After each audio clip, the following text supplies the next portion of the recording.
How are you guys doing? We're going to talk about Invicta MSRP. MSRP stands for Manufacturer Suggested Retail Price. And in watches, it's pretty much just the price they put on the tag or in the advertisements, right? So it's just Manufacturer Suggested Retail Price. It's the price printed on the tag. Now, there's some Invicta haters that will come along and say, oh, Invicta's got a high MSRP, but the watch is really selling for much less than that. So what they'll do is they'll go ahead and judge that watch according to the MSRP.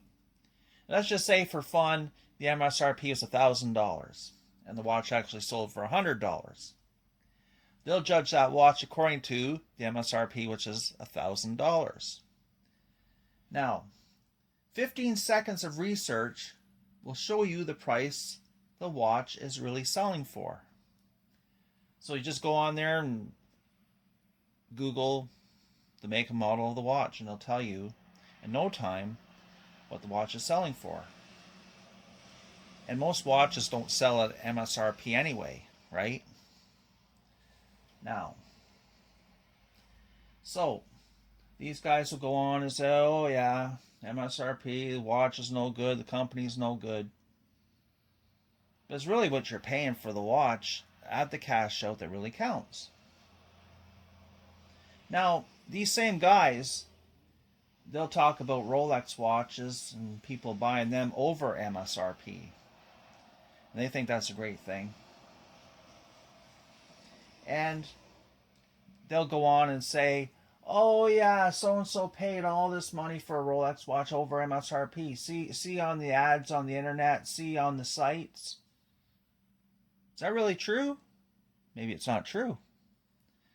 Now that'd be a good advertising feature to have a watch on there. Let's say you're selling Rolex watches and put all these ads on. Say, well, so-and-so paid $2,000 over MSRP for this watch. Somebody paid $2,000 over MSRP for that watch.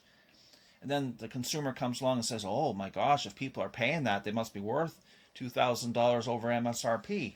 See, phony techniques to sell a watch by these Rolex secondhand dealers. Now,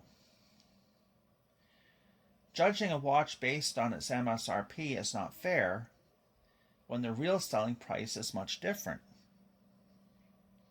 Now, if I was to take a watch, I'm going to judge this watch based on what I paid for it, not on the MSRP. So, if you evaluate or review a watch just based on MSRP, I don't think you're often going to get a very accurate review out of it.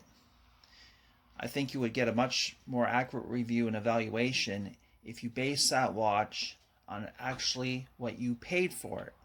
You see? Now, you got to remember, too, a lot of these Rolex dealers, and this is no secret, that in order to buy a Rolex watch at MSRP, you have to buy a whole bunch of stuff from them that you don't even want. That means watches that they can't sell, jewelry that they can't sell. You have to buy that. So there you go. Thank you for your time.